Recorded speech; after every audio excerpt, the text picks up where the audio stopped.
Only about 2% of you guys are subscribed to the channel. So I really hope you guys would hit that subscribe button so we can get to 1K subscribers by the end of this weekend. And as soon as we can, so we can get this channel out the mud and get this out on the algorithm so we can be in high standing for the 2024 election year. Hello, everyone. Welcome back to On Point Politics. And today I'm going to be doing the part two of the weekly series for the 2024 presidential election predictions. As I said, I was going to be updating the electoral college map on a weekly basis, kind of giving you guys my analysis for the week and things like that. And so without further ado, if you guys do enjoy the video, please like the video down below, subscribe to the channel, and make sure you share this video with the friends so we can get it out on the algorithm. And without further ado, let's get started. So this week, build up to Iowa, we had Donald Trump's town hall, which is going to be factored into the electoral map a little bit because it's going to kind of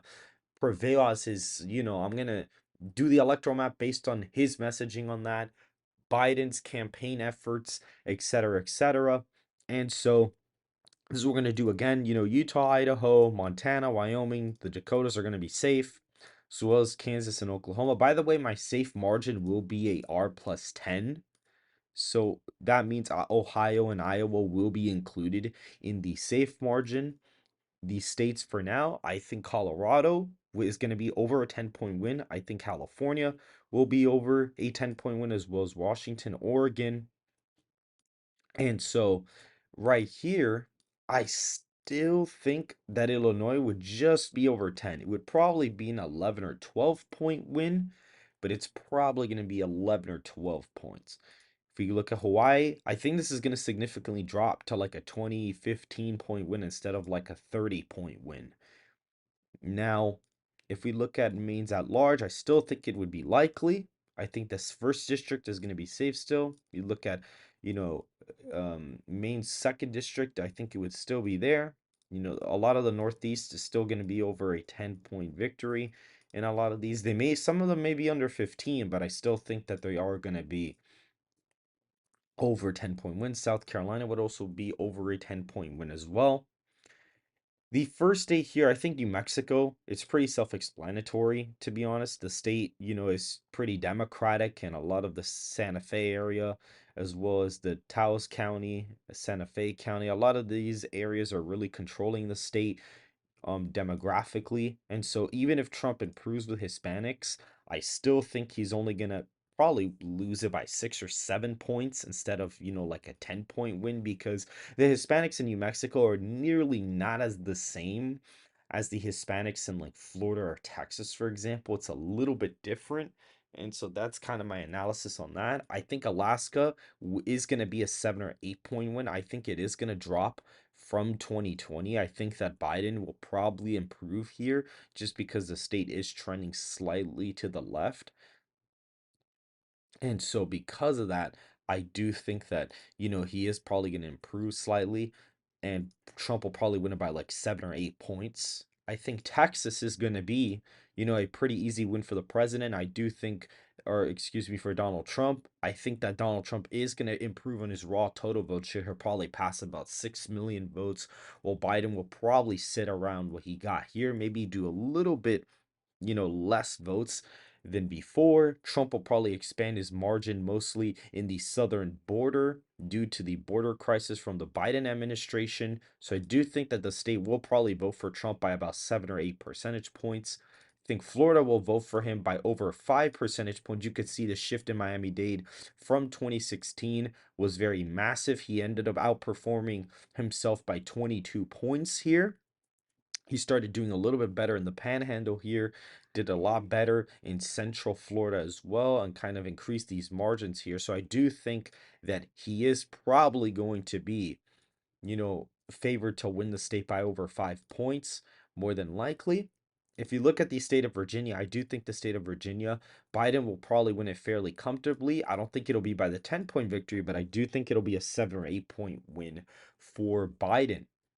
The state of New York is going to be a state that I do think is going to be under a 10-point win. You can see that Trump massively improved in the city areas here. And a lot of these rule shifts will probably regress, in 2024.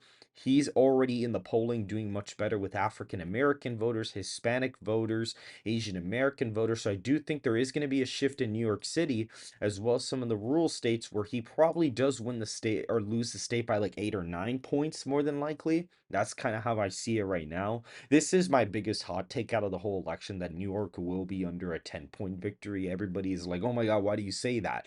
All the polling has it like at 6, 7, 8 points for Biden. And a lot of the polling has Trump in like the low 30s, high 20s with blacks. But even if Trump does like 20% with the black vote, he'd probably still get New York under 10 points because the New York City area is still going to massively shift to the right, more than likely. And so we are here with the battleground states. More than likely, Nebraska's second district will probably go lean Democratic.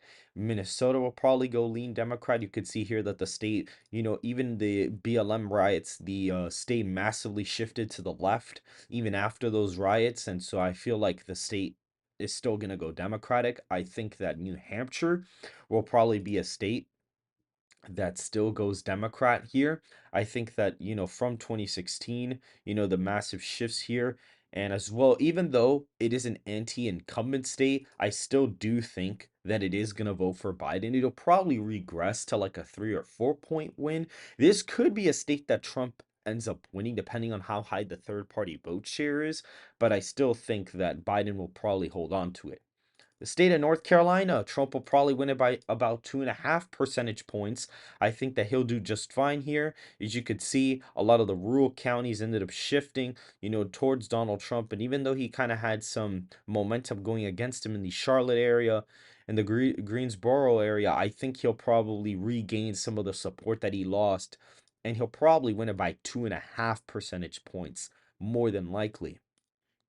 If you look at the state of Georgia, you can see the Atlanta shift was massive from 2016. But again, with Trump improving, probably going to improve with the African American vote and some Hispanic voters and probably expand his rural margins. I am actually going to characterize Georgia as being a 2.5 point win for Trump. I think he is going to regress some of the margins here in the Atlanta area. I think he will improve in the rules, and I think he probably, as of right now, will probably win the state of Georgia by about 2 points, more than likely. If you look at the state of Nevada here, you can see Clark County moved to the right by slightly.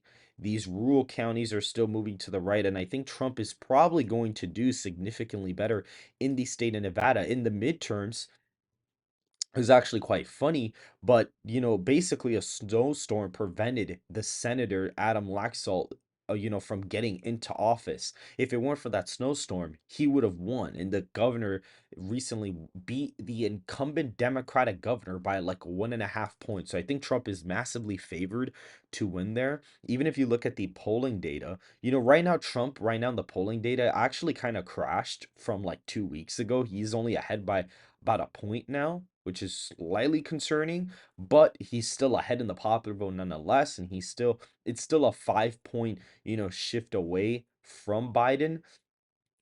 And so I do think that if you do look at the general election polling, he will probably outperform polling. He'll probably hit 48% based off of the margin misses. And if you look at these, um, let's look at Nevada. Nevada, he's leading by 5 right now with 48% of the vote. He's leading in Georgia by 5. He's leading in Arizona by 5. And he's leading in Michigan by 5.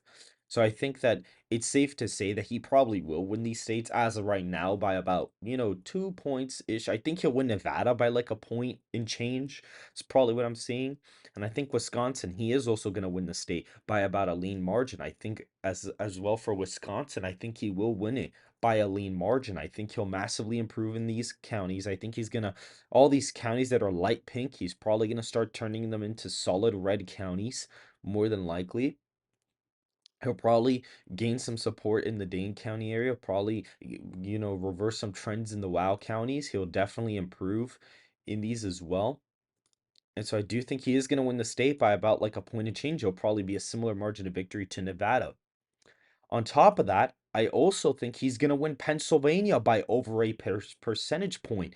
I think he'll probably, again, once again, he'll improve in the rural counties. I think he'll improve in northeastern Pennsylvania, and that's going to help him get to that 1 point percentage margin victory because with the improvements in the New York area, in New Jersey, and him trying to contest these states, even if he doesn't win New York or win New Jersey or win Virginia, he's still campaigning in this little spot right here. This is probably where he could maximize his turnout in all three states, and this would massively help him in the northeastern part of the country.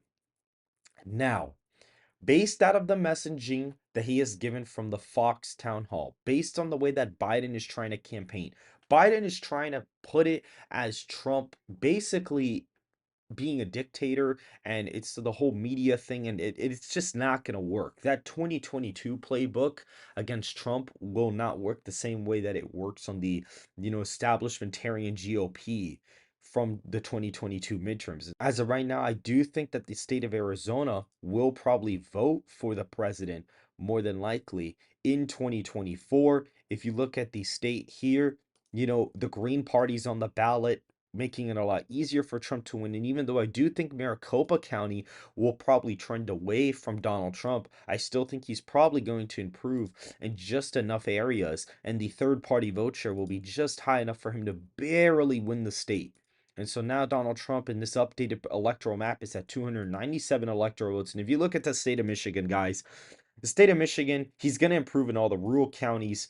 Based out of the messaging, he seemed very cool, calm, and collected, very focused on economic success for the country, and was way more measured. And so I do think with the anti-Muslim vote going against Biden, not turning out, suppressed black turnout, his improvements with the Hispanic community, I do actually think he will win Michigan by 0.8%. I think that he will win Michigan as of right now more percentage points than Arizona. I think Arizona here is going to be a 0.4, 0.5 victory probably, and about here it'll probably be about a 0.8, 0.9 percentage victory.